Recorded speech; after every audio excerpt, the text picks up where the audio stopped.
Live. Yay, we're live. Hello, everyone. Welcome. I'm so excited to welcome the fantastic John Espirian. Hi, John. Hi, Lenka. Thank you for having me. Looking forward to this one. It's definitely our pleasure. So, John will be talking about how not to be a LinkedIn loser. And just a quick intro to John. John is a technical copywriter. So, what he knows the best is how to use words to get a message across, to really share the content that the customers want to see and need to see from you.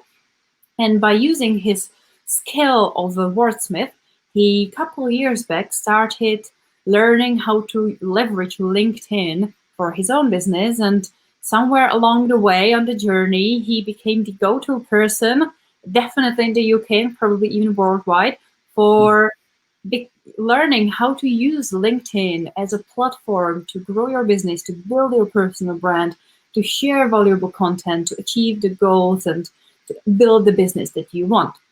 So that's something that John will talk about today. He'll help us with the basics of really leveraging the wonderful platform of LinkedIn. He'll share some of his do's and don'ts, some of his learnings and lessons about how to use LinkedIn effectively. So I will stop rambling on and I will hand over to John, who will definitely introduce himself a little better than I did. And yeah, let's dive in. Okay, nice one. Thanks for having me again, Lenka. I'm going to share my screen now and start a presentation of my LinkedIn Loser slide deck here. So I hope that you can see that. So this is a presentation that I actually first gave at the Cambridge Social Media Day in November 2019. So it's lovely to kind of be back with Lenka presenting this again in a slightly tailored form. It's a slightly shorter version than the talk that I gave there. So yes, I'm John Espirian. I'm a technical copywriter. So I explain how B2B processes work for businesses in the UK and around the world. And a few years ago, I got stuck into LinkedIn, but when I did, I was what I would call a LinkedIn loser. I wasn't really getting any results from LinkedIn. I didn't have a clear brand identity. Wasn't getting any referrals from colleagues. I wasn't getting any direct leads, didn't have many friends. I wasn't really getting any business results from LinkedIn. But if we fast forward to 2020, where we are now, then things are rather better. I've created myself a relentlessly helpful personal brand. I'm getting referrals from colleagues and I'm getting direct offers of work. And people seem to like me. And that's the result of a lot of hard work, and some of my best tips are in this presentation. Just to look at the difference between my presence in 2017 and 2020. Back then, I was kind of getting less than 100 profile views in a 90-day period, less than about 100 views per post. These days, my profile views are about 6,500 in a 90-day period, so 65 times more. And post views on average about 7,700, so 77 times more. Pretty good. I'm going to present the rest of this in 3 sections. So we've got stuff about tactics, stuff about profiles, and stuff about content. And then we'll have a little bit of space at the end to answer some questions that might come in during the presentation. So tactics, I'm going to focus in this presentation on some of the stuff that you shouldn't do on LinkedIn. So one of the big things is, from people who are relatively new to LinkedIn, is they think that they need to go off and connect with the world and his brother, and that's not really true. You do need to create connections on LinkedIn, otherwise your impact is going to be limited. But some people suggest, going and connecting with 100 people a day, 200 people a day, and I think that's a wholly wrong approach to trying to build an engaged network. It's the equivalent of going to a real in-person networking meeting and just stuffing your business card in lots of people's hands and kind of walking off and just trying to build a network that way. I don't think that that's a sustainable way of building an engaged network. Personally, I try to connect with no more than about 5 people per day on LinkedIn. So that gives me an opportunity to get to know them. So this don't of LinkedIn, don't try to connect with too many people too quickly, is kind of supplemented by another one of the don'ts, which is, about chatting with people. So some LinkedIn trainers would suggest that, not only should you go and connect with loads of people, but you shouldn't actually try and engage with any conversation with them. And that just seems to be wholly wrong to me. So all of my best business results have come from having public and private conversations with people who either can recommend me for work or hire me directly. So this idea about when you make a connection, not to try and start a conversation with them, I think is completely wrong. Also, another point is that if you try and grow your network really, really quickly, don't try and talk to anyone, just grow. LinkedIn might see that as suspicious activity. And so there's a chance that you might be thrown in LinkedIn jail, where you're limited on the number of invitations you can send out, or you might even be able to invite people to connect only if you know their email address. If you get to that stage, that's probably only a temporary stage, but if you get there, that's going to limit your success on LinkedIn. So just be wary of connecting with people too quickly and then not following up with conversations. Another don't of LinkedIn is engagement pods. So for those who haven't been exposed to this idea, it's an idea of creating a group.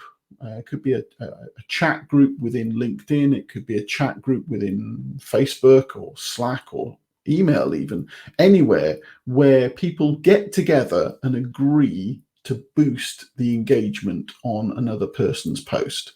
So I post something, everyone in my engagement pod then jumps along immediately and hits the like button and hits the comment button, hits the share button. It kind of sounds good in principle, but in practice, it doesn't really work. It doesn't lead to long-term success.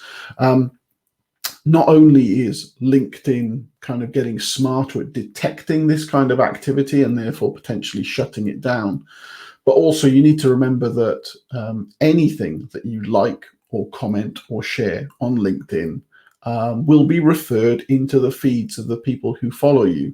And unless that content is good, unless that content is relevant to the reason why that person followed you, then those people are going to get disenchanted with you and might well unfollow you. So it's really important that you like, comment, and share only on the stuff that is relevant to your business and that inspires you and that you can comment on with some kind of authority. And engagement pod content never tends to be that. It tends to be very low level kind of stuff that gets boosted. So I recommend avoiding engagement pods and try and do it the natural, organic way of building connections with people, getting to know them, commenting thoughtfully on their things, and then allowing them to comment back on your stuff. Final don't is about automating. Now, I think there's a space for automation, but my view towards social media before 2017 was using an automation tool to queue up a load of blog posts and other messages that would then kind of drip feed automatically out onto LinkedIn and other platforms. And I thought that doing that for 20 minutes on a Sunday evening was doing social media, but it's not at all. All that is just setting up an automated broadcast. The real success on LinkedIn and other social media really comes from engagement, getting people talking. And to that end, any content that you create really should be seen as the start of a conversation. And so if you're not around, if you're just automating something and then clearing off to do whatever else you're going to do, you're not going to kind of foster that engagement and that discussion, and therefore your content ultimately is not really going to go very far. And that's what I saw before 2017. I'd broadcast stuff, it wouldn't get any engagement, and it would just sit there and die on the vine. Not good. Okay, so those are some of the don'ts of LinkedIn. Let's have a look at some stuff about profiles. So if you're going to measure anything on LinkedIn, I think the most important thing to measure is profile views. I always say that your content tells, but your profile sells. So what you need to do is get more people looking at your profile as much as possible. And therefore, it makes sense that if you're going to track anything, track how many views your profile gets. You can see LinkedIn shows you on desktop and on mobile how many viewers have looked at your profile, and you get a kind of graph that shows, peaks and troughs. And you also get some other information about who's recently viewed your profile. If you've got a free account, as I do, you'll see only 2 or 3 names in that list. If you pay for LinkedIn, you can see a much bigger list of people who've viewed your profile and potentially go and follow up with them. I recommend, if you're going to check this regularly, to bookmark where you see your profile views. So if you go to linkedin.com/me/profile-views, you can quickly get to see how many people have viewed your profile.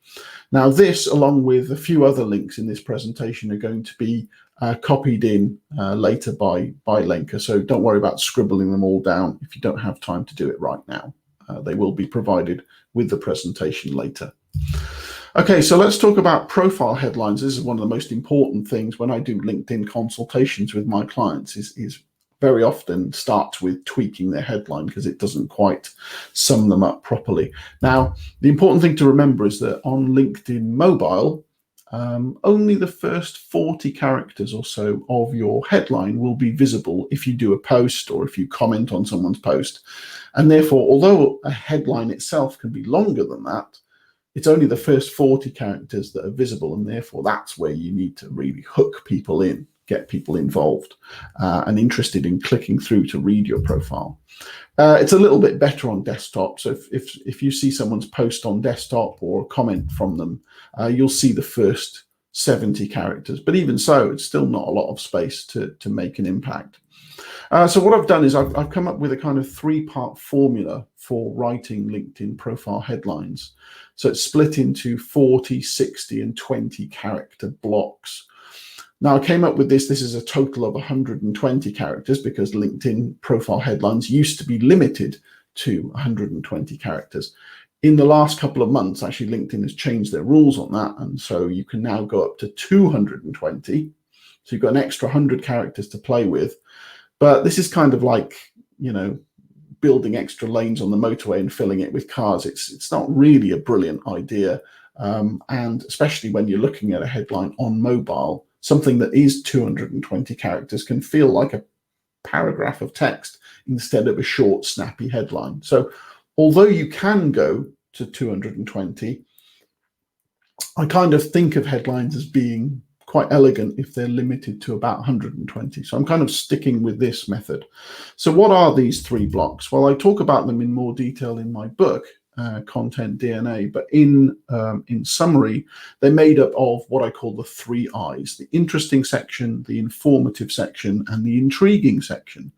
So the interesting section, you remember I said earlier that on mobile, there's only the first 40 characters that are visible. So you need to use those first 40 characters to really kind of make an impact and say what it is that you do, what your product or your service does in an interesting way. And in the book, I call that a content DNA statement. The middle 60 characters, which is the real meat of the headline, is the informative section. That's the point where you get a chance to put some informative keywords in, things that people might be searching on, and things that will give context to what the interesting statement is.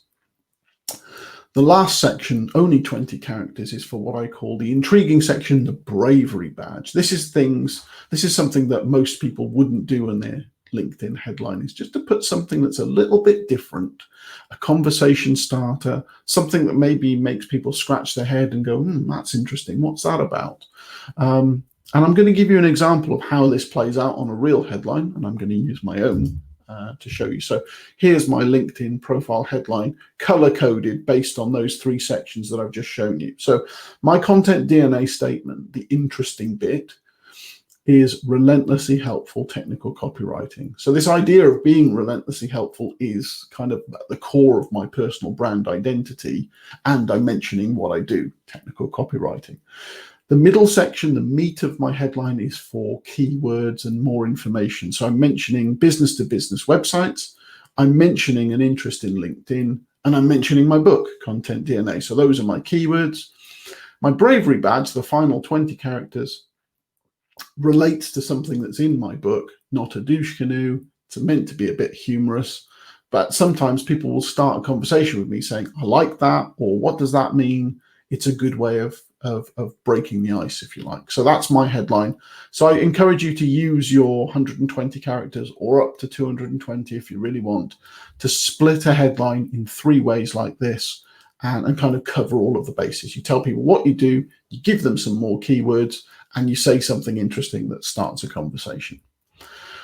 Along with your headline, the other obvious things to get right are the banner image. So that's the image that sits along the back of your LinkedIn profile at the top, and your photo. So by default, you get this blue Starfield banner that sits at the top of your profile, and you'll just have the default gray silhouette. Now, there's all sorts of research that shows that people who present a photo are more likely to have profile views, comments, people wanting to connect with them. I recommend not only doing that, and most people do put a profile photo on, but many people leave their banner image untouched. And to me, that looks like it's someone who's maybe not that experienced with LinkedIn. If you compare that with, here's an example for my own, I've put my profile photo in, and by the way, I try to use the same profile photo on all of my social media profiles and pretty much everywhere, because it's a way of helping people to recognize, yeah, that's me, that's one of John's things. And I've set my banner so that I'm promoting my book.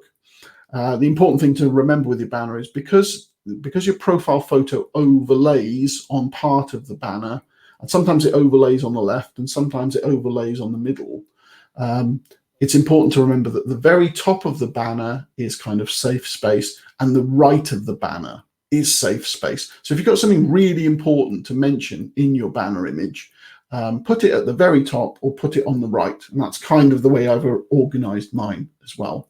The dimensions of your banner, actually, they used to have to be quite specific, but these days, anything that has a 4:1 ratio, so it's 4 times as long as it is tall, any image that suits that will fit nicely as a LinkedIn banner. Okay, so let's have a look at one of the settings that most people don't know about on LinkedIn profiles, which is called People Also Viewed. So when you look at a LinkedIn profile, you might see on the right-hand side a panel that says People Also Viewed, and there'll be a list of photos and names and details there. And what this means is that people who've looked at this profile have also looked at these other profiles.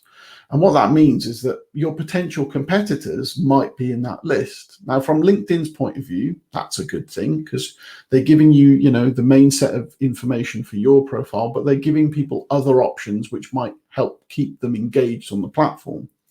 From your point of view, as the person who's hosting this profile, you're essentially giving free publicity to people. And although I'm all about helping other people to succeed, I'd like to be in charge of who those people are, as opposed to having an automatically generated list. And there might be some people in there who are more attractive than me, better educated than me. I don't necessarily want to send my potential clients away to someone else's profile. The good news is you can turn this feature off. So if you go to this URL, linkedin.com/p-settings/browse-map, again, this link will be available later. If you go there, then you've got an option to say, viewers of this profile also viewed, and slide the slider from yes over to no. Here's another thing to consider if you're someone who's going to be creating or is already creating content on LinkedIn, and that's switching to follow first mode. So by default, when you visit a LinkedIn profile of someone that you're not connected with, then you will see a connect button. You can change that to follow. So in other words, instead of someone having to send a request to connect with you and you having to assess that request and decide whether you're going to accept it or ignore it, you can allow people to follow you where there's no action needed on your part. They just click one button and that's it. They're suddenly seeing your stuff in their feed. So that's equivalent to the way things work on Twitter. You go and follow someone and that's it. The other person doesn't need to do anything. Now, it's been getting on for a couple of years since I made a change like this on my account. If you wanted to make that change, you can do so through this link. So it's linkedin.com/p-settings/allow-follow. And if you go there, you'll see a panel that has a section at the bottom that says make follow primary. So by default, that's set to no, which means the connect button is displayed to people who aren't connected with you. If you flip it over to yes, then the follow button is displayed instead. Now, here's the results of me making that change. So it's October 2018 when I made the change. That's what the orange line signifies. And the blue line signifies how my connections have increased since then. So it's a nice steady line. But you can see that my follow account, since making the change, has really diverged and really increased a lot. Now, I last put the data from the graph into this at the end of April, at which time I had about, getting on for 6,000 connections and getting on for 22,000 followers. And since then, I'm up to about 7,000 connections now. And probably later this month, I'm going to go through the 30,000 follower mark. So there's been a real divergence. And as a content creator, that's brilliant because I want more people looking at my stuff. The more people who look at my stuff, the more chance I've got of getting business from them. So follow first has worked well for me. Here's another thing you can do to boost the visibility of your LinkedIn profile. And I've told you already that you want more people to see your profile. A good way of doing that is to ask people for recommendations.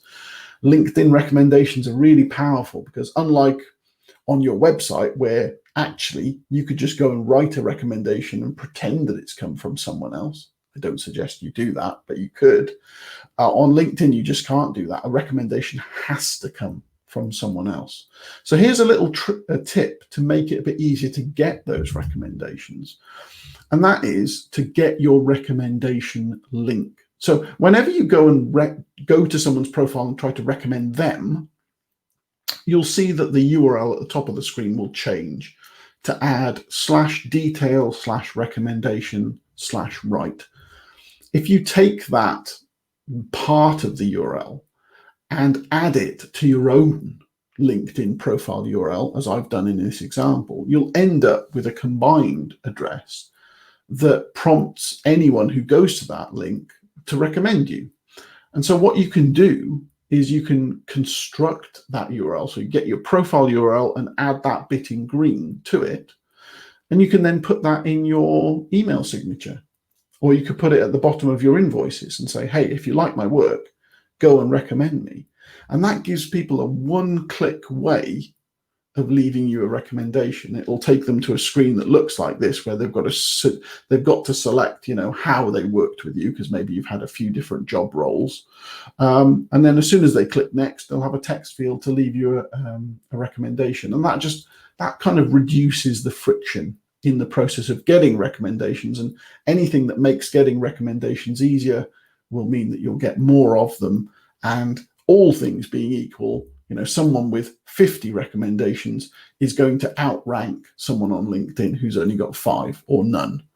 So it's a good idea to build up your recommendations as much as possible. So that little snippet to make note of for your profile, again, is /detail/recommendation/right. You want to copy that, put that at the end of your LinkedIn profile and save the resulting URL so that you can get recommendations through email and through invoices and so forth. Another thing to bear in mind for people who are relatively new to LinkedIn is your social selling index. So this is LinkedIn's own score, and it's its own measure of how strong your profile and your presence are on LinkedIn. It's scored in 4 categories of 25, so a maximum possible score of 100. It's good for people who are getting started because it's a good way of measuring where LinkedIn thinks you are, and it probably will encourage you to get your profile completed properly so that you can see your score going up. But some people do get a bit too wedded to SSI, so just be careful of that. You are not your score, and if you get a score of beyond 70, that's a really, really good score. Beyond that point, the score becomes academic. Getting a higher score won't really lead to any better results. So just bear that in mind. If you're just starting out, you might have a score of 10 or 20 or 30. So it's good in the early stages, but towards the, once you become experienced, not so much so. If you go to the social selling index page, you'll see that these links for each of the 4 sections actually are clickable, and will give you a bit more information about what LinkedIn expects from you if you want to increase your score in that category. So if you want to go to see what your SSI score is right now, go to linkedin.com/sales/SSI. Okay, I'm going to move on to the final section that we're going to cover today, which is content. And this is the bit that most people are most interested in, because very often people have done the very basics of LinkedIn. Okay, so a really important thing to remember is to keep it simple on LinkedIn. So this is one of my favorite quotes. It's something that I've mentioned in my book, which is, no one will ever complain that you've made things too simple to understand. It's a very, very common question I get from people who are getting started on LinkedIn is, I don't know what to write about. And it starts with keeping things simple and being aware that you're an expert in your subject matter, in your industry, whatever product or service you're selling. You're going to know more about that than your audience will. So there is actually plenty that you could talk about, but in doing so, you need to keep you really need to keep your language simple. And again, there's stuff in the book about how simple language will always beat complex language in terms of influence and trust. So keeping things simple will really help you. That's a kind of broad general statement. If you want to actually see how simple your writing is, a really good way of doing so is to check your Flesch reading ease. Now, if you use Microsoft Word, and I'm hoping that most of you do, you can go into the settings of Microsoft Word, and there's an option in there that says enable readability statistics. And if you turn that on, then whenever you complete a spell check, at the end of that spell check, you'll get an extra panel that shows you some other information about the document, like how many sentences you wrote, what's the average length of each sentence, and you'll see your Flesch reading ease score. And for business writing, you want to aim for a score of between 60 and 70. That is considered plain English and has a reading age of 13, which might seem very low, but actually that's about right. So a good way of improving is just to see where you are currently and see how low your score is, because it's unlikely that your score is going to be much higher than that. And then see if you can think, well, okay, maybe I should make my paragraphs a bit shorter. Maybe I should make my sentences a bit shorter. Maybe I should replace complex words for simple ones, and see whether your scores go up. So in terms of LinkedIn, if you're writing a LinkedIn post or writing a LinkedIn article, you can actually put those into Word first and then do the check and just see roughly where you're coming in on the Flesch reading ease score line. Another tip for creating content is to make sure that you use plenty of white space in your content. So LinkedIn at the end of 2019 said it was about 59% of all LinkedIn mobile sessions happening on mobile. And that must have gone beyond 60%, because the figures were increasing at the time. And that means that, if you've got a small form device, even a long sentence can look like a paragraph there. So you want to try and avoid hitting people with big blocks of text. And so white space is really important.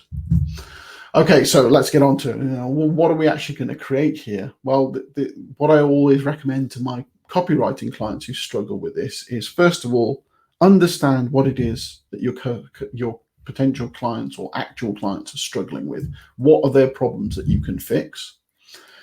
Look at your email inbox and your sent items folders to see, what questions you've answered one-to-one that you might be able to answer at scale. All of that is great material for content that you put out on LinkedIn. Think about the potential objections to working with you. So if it's a product, why would someone not buy that product? If it's a service, why would someone not take that service? And kind of remember that your biggest competition isn't the person who's doing the same thing as you. It's probably inaction. Yeah. So it's easy for someone not to spend money on something. So think about why they wouldn't kind of write you a check today, and create content that addresses those things. And finally, people buy into people, so it's really good to create content that demonstrates your personal brand values. So again, I go into more detail about that in the book, but very often, we talk about the know, like, and trust factor. So that the like bit in the middle, that comes down to people aligning their personal values with yours. So if you show those personal brand values in your content, it's a really good way of getting someone to say, yeah, I like that person, I'm actually going to do business with them. I'm going to talk very, very briefly about content marketing. So this is one of my favorite tweets of all time by Kanye West from many years ago. And he said, don't ever try to sell me on anything. Give me all the information and I'll make my own decisions. And I think it's a really good summary of what the essence of content marketing is, which is to, instead of trying to sell directly to people with your content, is to try and make better educated customers, people who understand what your product or service is all about, and then they feel as though they're in full control of making their own decisions. Those kind of people are more likely to buy from you, they're more likely to spend more money from you, they're more likely to remain as customers, to recommend you, to complain less. All the good things with content marketing. So keep this in mind. If we wanted to codify it a little bit more, there are 6 main sections of content marketing topics that are good for creating content for your website and for social media. And these are around the ideas of pricing, of understanding and addressing problems, of reviewing products and services, of making comparisons between one product and another, or one service and another, talking about what the best in class kind of product or service is for your industry, and giving people instructional stuff. So how to do this. And most businesses have got plenty of things that they can cover in all of these topics. If you want to go into content marketing a lot more, the framework originally came from Marcus Sheridan, who wrote an excellent content marketing book called They Ask, You Answer. And there's a 2020 book, which kind of also leans on this topic and goes into lots of other things about personal branding. And that one's by me, Content DNA. So do take a look if you're interested in learning more about what kind of content actually helps. Okay. In the book, I talk about creating content that meets the chair framework. So there's my Bitmoji cartoon sitting on a chair, and I'll just expand that a little bit so you can see it in more detail. So chair stands for challenging, helpful, amusing, interesting, and relevant. And I recommend that for every post that you put out on LinkedIn, try and hit 1 or ideally 2 of these high-level topics. So challenging content could be something where you're sharing an opinion, you're saying something is likely to divide the room. Helpful content, you're providing something that people will want to reciprocate on and say thank you for. Amusing is, content that is likely to be shared. Interesting and relevant are really important because they're the kind of things that make people feel smart when they read them, and also that they remind themselves of what it is that you do. And so when the time comes that they need a copywriter or a logo designer or a digital marketing expert or whatever it is that you do, they'll keep you in mind. So the chair framework is really quite useful until such time as you've actually defined what your personal brand is, and then you can be a little bit more tailored in the kind of content that you put out. Okay, so post anatomy. So I've got an example of a post that I've written which explains how I write posts. So I'm going to just zoom into that so I can show you this in a bit more detail. So here's one. I always start with an emoji, and then I write something that looks like a short headline, because short form posts on LinkedIn actually are like mini headlines. And it was the tail end of 2019 when Google started to index LinkedIn posts. So there's a chance that if you write something on LinkedIn that does well, it will be ranked on Google as well. People could find you organically through that route. It's important to make sure that the headline isn't just some kind of clickbait. It has to relate to whatever's going to follow in the rest of the post. You've got to keep your content brief because short form posts on LinkedIn can only be up to 1,300 characters, which is about 220 words or so. It's not very long. And remember that with more and more people reading on mobile, you shouldn't really do more than about 2 sentences per paragraph, because otherwise it's going to look like a massive block. You can't do rich text formatting on LinkedIn, so using things like emojis or all caps for subheadings is a good idea. There are ways of cheating this, so you can get Unicode characters that copied off the internet that look like bold and look like italics. You might have seen them, but they don't work on every device, and screen readers won't be able to understand what they mean. So for people using assistive devices, they're not a good idea. So if you've got any kind of content that's really important, I wouldn't put it in those kind of bold or italic characters. So you can use emojis, as I've already mentioned. I often use them for list markers and to reinforce personal branding. I also say that you shouldn't really use hyperlinks. There's one method that I've given that's been quite popular, which is that if you want to share a link to your latest blog or some research paper you found, if you post the content without a link in it, and let it go live and then wait a few seconds and then edit it and add the link in, that's kind of a good way of stopping the post from being suppressed from further distribution on LinkedIn. Some recent tests I've done suggest that might not be necessary anymore, but I know that method does work well, and I've been using it for a couple of years now. It's good not to tag people unless it's really necessary. So tagging is the act of typing the @ symbol and then writing someone's name, which sends them a notification that they've been mentioned in a post or in a comment. It's good if it's hyper relevant. You're talking about someone in a video, you're going to tag them, that's fine. But if you just do a wall of tags, which I often see, and I get tagged in 5 or 6 things every day, it's tiresome, and it's the kind of thing that I tend to ignore.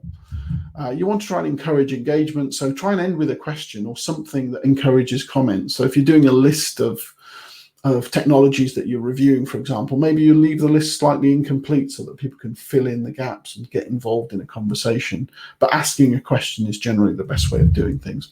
And leave your hashtags for the end.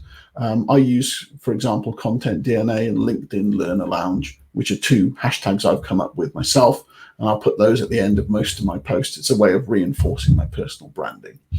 If you include images, then kind of design 101, use the same colors, use the colors that you've defined for your brand identity. If you've got a logo, try and put it in the same place each time. If you've got a brand font, try and use the same font, the same colors, and all of that good stuff. Okay. I recommend using 1200 by 630 for images, image dimensions for LinkedIn, because those same dimensions work really well on Twitter and on Facebook as well. One of the most popular slides I always present is about using emojis. Most people think, you can use them on mobile, but you've got to go and find them on the internet if you want to copy them, paste them on desktop. This isn't true at all. If you've got a Mac, you just press the white keys, Ctrl-Cmd-Space, press those 3 together, and that will give you the emoji insert panel. And on Windows, it's Windows and the full stop key. On older versions of Windows, it's Windows and the semicolon key. If you press those combinations, that will let you insert emojis on the desktop. So that's a really good little tip to add a bit of color, a bit of life to your content. How often should you comment? Well, you should post once for every 5 comments you do. So let's say I've told you you're new to LinkedIn. I want you to post twice a week. Well, in that case, I want you to comment 5 times as many times. So I want you to comment on 10 people's posts. So there's a lot more commenting than posting. It's a great way to increase your visibility. View counts. Okay, this is something that a lot of people are confused by. So there are 3 kinds of view counts. First of all, text, image, and document posts. They're counted based on impressions, which means that if some piece of content loads in the LinkedIn feed, that counts as a view. The next kind is for videos. Now, those count as a view only if the video has been viewed for 3 seconds, which, that means that video views are always going to be lower than text views, because text view is just counted based on whether it loaded. Video views based on whether it was viewed for 3 seconds. And if you're scrolling past, then it might not have been. And finally, articles and profiles. These are the hardest views to get, actually, because they rely on clicks. You can't view an article by accident. You can't view a profile by accident. You have to have clicked on something. So keep in mind that view counts, differ depending on what kind of content it is. So you can't do a direct comparison between them. It's a really good idea. For the longest time now, native video has been popular on LinkedIn. So that's video that you record and upload directly to LinkedIn as part of the post, as opposed to just putting a video on YouTube and then sending a link from YouTube to a LinkedIn post. It's much better to get the source video and upload it directly. And if you're going to create a video, it's a really good idea to include captions, because stats from Facebook say that more than 80% of social videos played with the sound off. People have forgotten their earbuds while they're on the train, or they're in a crowded workspace and they don't want to bother other people, or it's late at night and the kids are sleeping and they don't want to turn the sound on. So if you're going to make videos, then you've got to put captions on them. There's loads of tools for doing that as well. That's an example of one of my videos that's got captions going on. Okay, the very best way to get your content to accelerate through the LinkedIn network is to encourage comments. So you need to ask questions in your content and set up your posts so that people want to engage with you. And there's this reciprocation thing where if you go and comment on other people's stuff, they will be likely to reciprocate and do the same for you. So be a good LinkedIn citizen and go and connect with the people who've taken time to comment on your stuff, and just go and comment on their stuff anyway. That's the public side of being chatty on LinkedIn, but the private side is actually where a lot of the business happens. So use direct messages. And I've started recently using a lot more voice messages, which a lot of people are used to on WhatsApp, but they've never realized that LinkedIn can even do this. So if you've got the LinkedIn mobile app, you'll see on the right of the text field that there's a little microphone symbol. So if you hold that down, you can record up to a minute of audio, and that goes into the DM feed for you to listen back to. So I use that all the time. It's a really good, quick, personal way of making connections with people. It's certainly faster than typing stuff out, and you put a bit of personality in, and it's obviously tailored for that person. So I recommend getting involved in direct messages and actually trying voice notes. It's really great. Okay, so if you want to look me up, I'm really easy to find because I've got a weird surname. So if you search Espirian on LinkedIn, then you can follow me by default, or you can send me a connection request. And if you do, it would be great if you could personalize that and just send me something saying, look, I listened to you on Lenka's webinar, and let's connect. That'd be great. If any of that stuff helped you, you can get lots more tips about personal branding and creating good content in my book, which is Content DNA. So if you go to espirian.co.uk/book, there are links there to how to buy on Amazon. So you can get the paperback, you can get the ebook for cheaper, and you can get the audiobook on Audible as well. And all of that will go towards keeping my daughter stocked with shoes. So I'd really appreciate it. Okay, so that is the short version of how not to be a LinkedIn loser. There's one other thing I'd say is that if you want some more ongoing LinkedIn advice, free tips, there's plenty of that on my website. So if you go to espirian.co.uk/LinkedIn, there's a whole raft of free guides and tips there.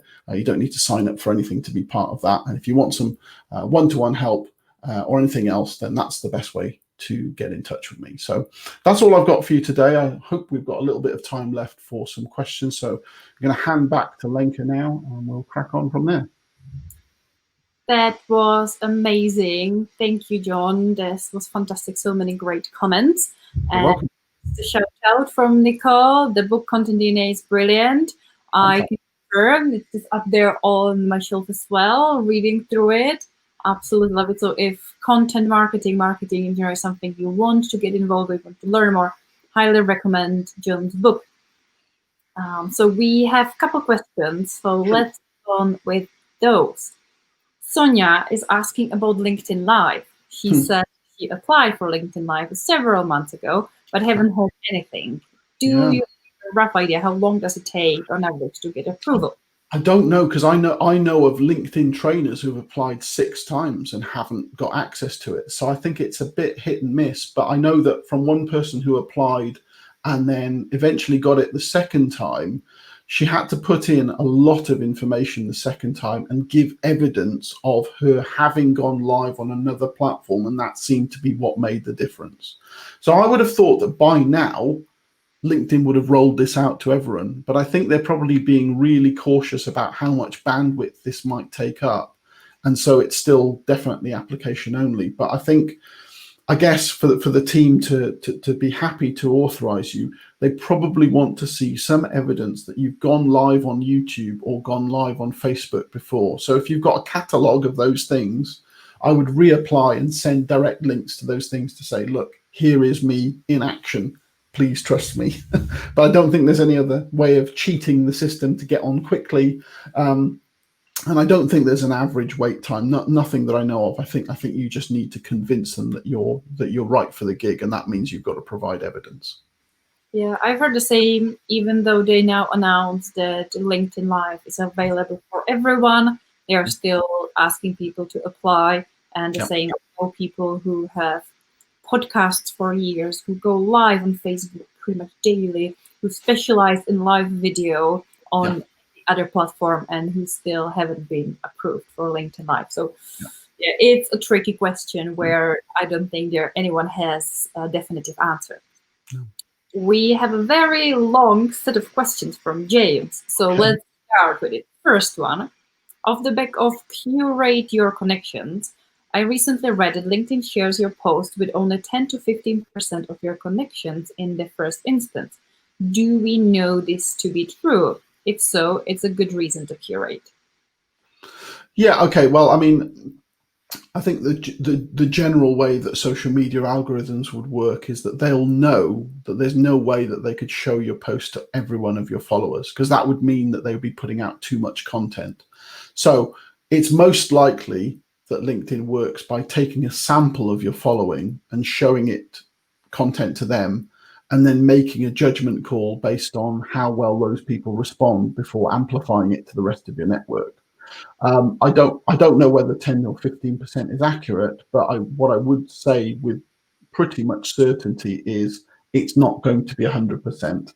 So that there has to be some kind of sampling going on, otherwise there'd just be too much. And so yeah, it's certainly a good idea to curate your network as much as possible in terms of who you connect with, but you can't really stop who's following you. You know, anyone could come along and follow you. I suppose you could go and block them if you didn't want them to, but you can't otherwise stop people from following you. So that's another thing to bear in mind. So I can see another question there about turning off people also viewed. So yeah, if you turn it off, it will mean that when you look at your own profile, you won't see that list. You're turning it off for yourself and for everyone. But if you go to other people's profiles who haven't turned it off, you can still see their list. So you're not turning it off globally. You're only turning it off for your profile.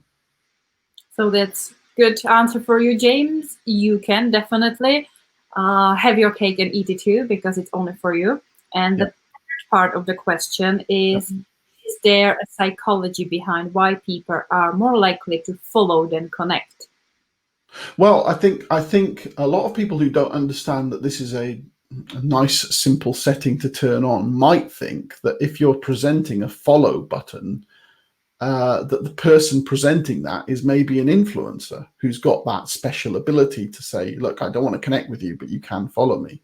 Now, that's not true, but that doesn't mean that might not be people's perception. And so maybe they're more likely to want to follow you. I'm not sure. But all I can say is that in my own case, it's led to a massive increase in followers.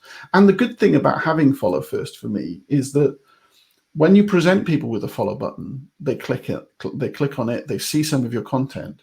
If they go back to your profile a second time, what was the follow button then becomes the connect button. And therefore it's a way of giving people some exposure to you and then still inviting them to connect afterwards. And those people are more likely to be friendly with you and want to do business because they've already had some exposure to you. So I think it's a really good thing to do, but it only makes sense if you're already a content creator. You have to give people a reason to follow you. So if you're not creating anything, there's no point using this feature.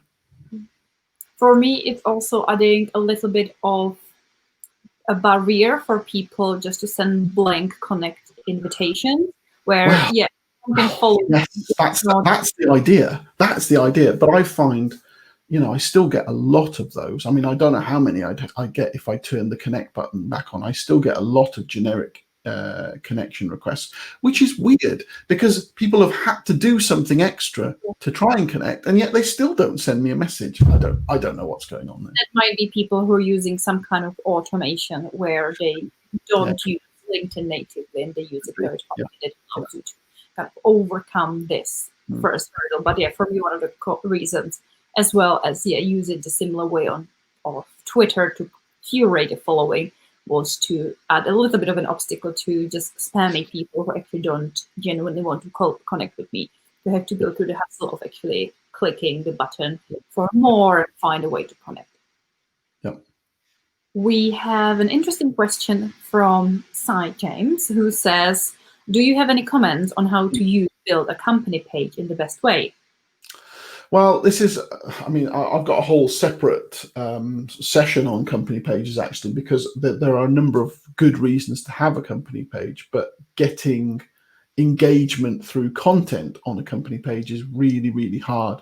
And the examples I've seen of people that have got big followings on company pages are people who are not actually selling anything. They're people who are like saying, look, here's a brilliant advert, or here's a, like a social justice cause, or here's a political campaign thing. They're not directly selling a product or service. So it's tough. One of the techniques I recommend, and I've got a YouTube video on this. It's a bit difficult to explain, but there is a way of editing your a URL for any LinkedIn post, which means that you can comment on it as your company page rather than as your personal profile.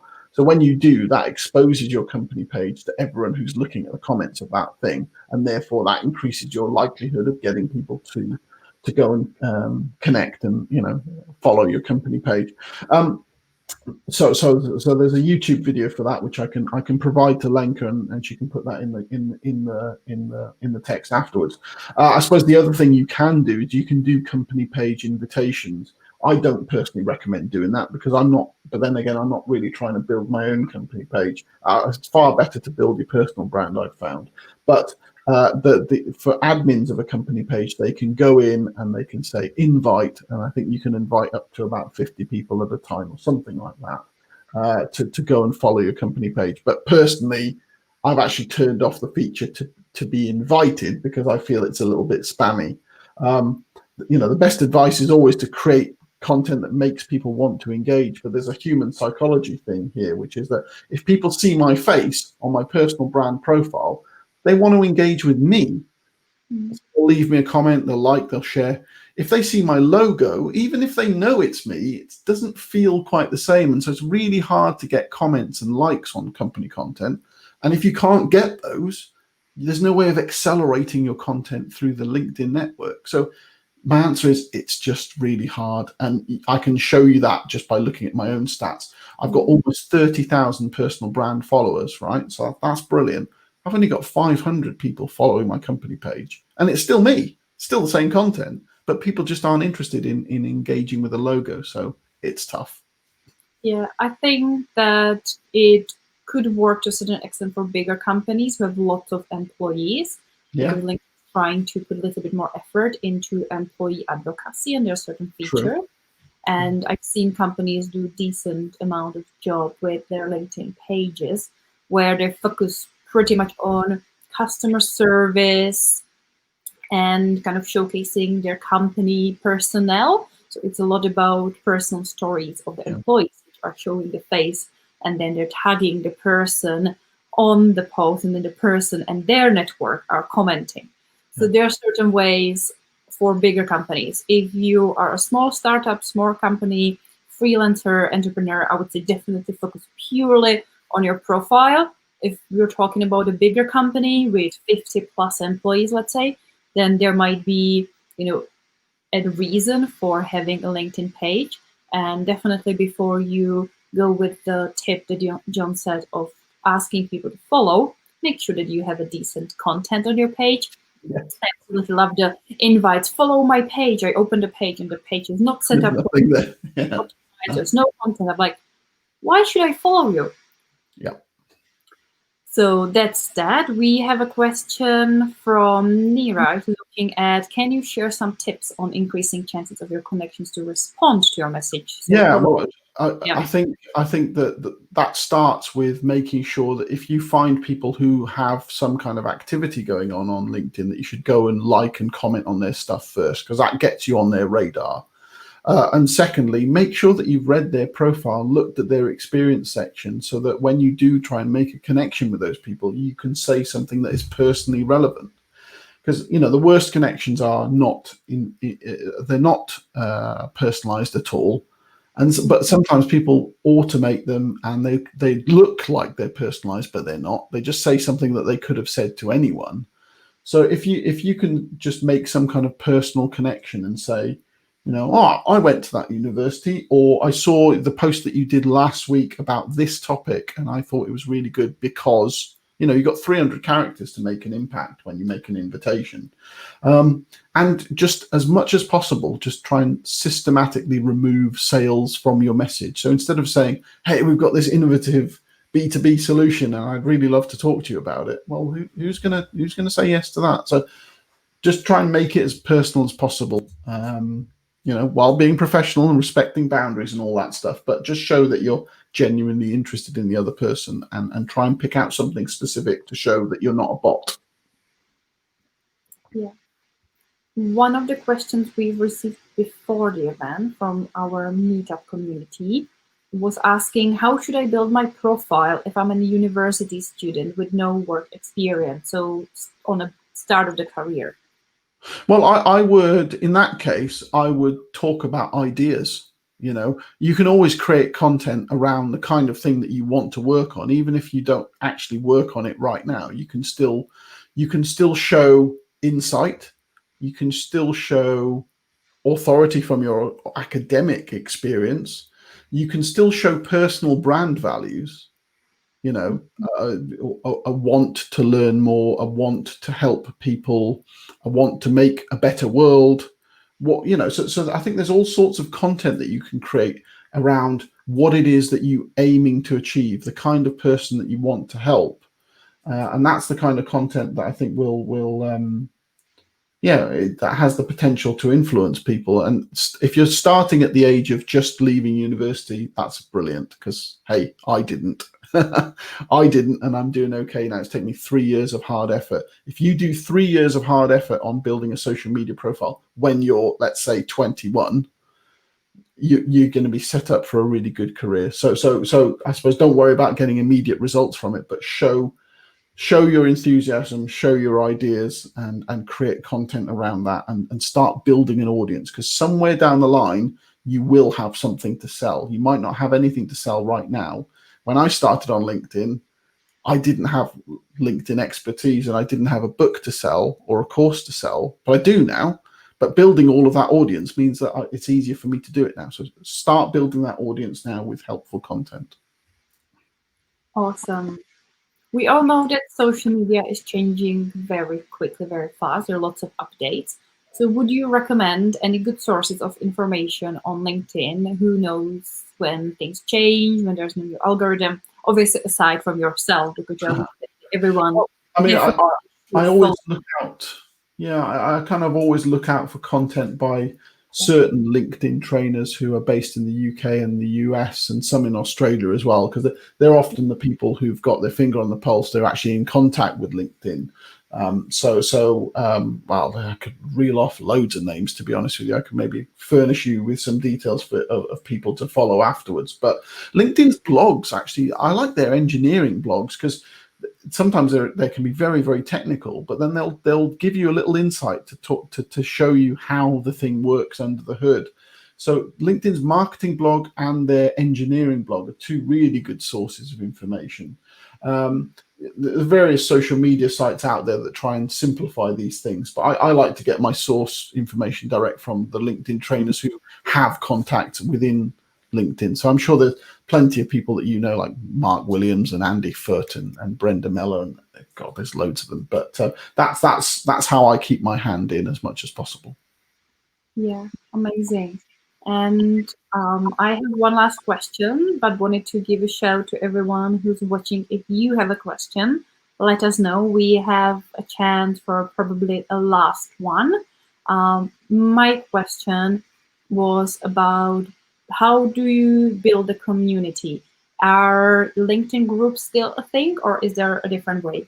Whew, LinkedIn groups. Wow, what a topic. I mean, it's LinkedIn put about 18 months ago, maybe a bit longer, they put the best people that they had from the messaging platform, which is, I think, really good.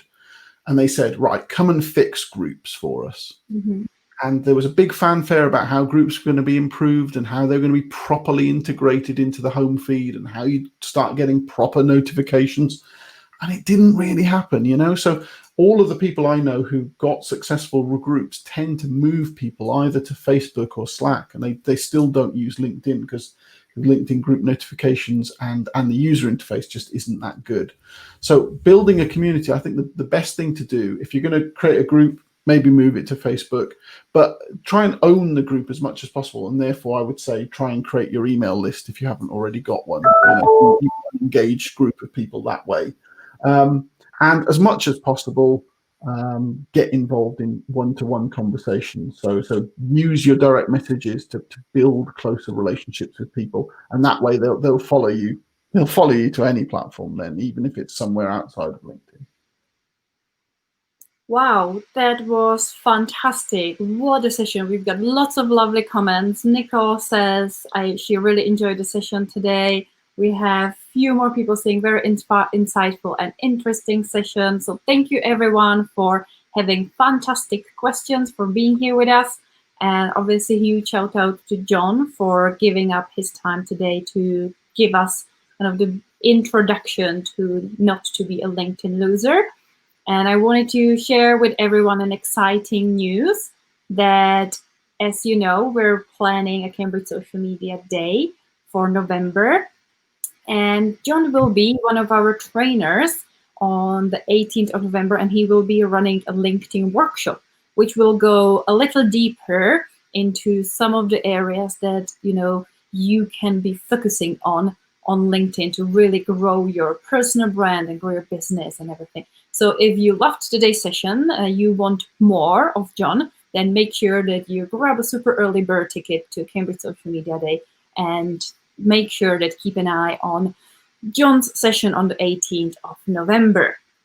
And yeah, that's it. Thank you so much, everyone. It was amazing having you here. Thank you, John. You're welcome, Blanca. Thanks again for having me. Cheers. Cheers.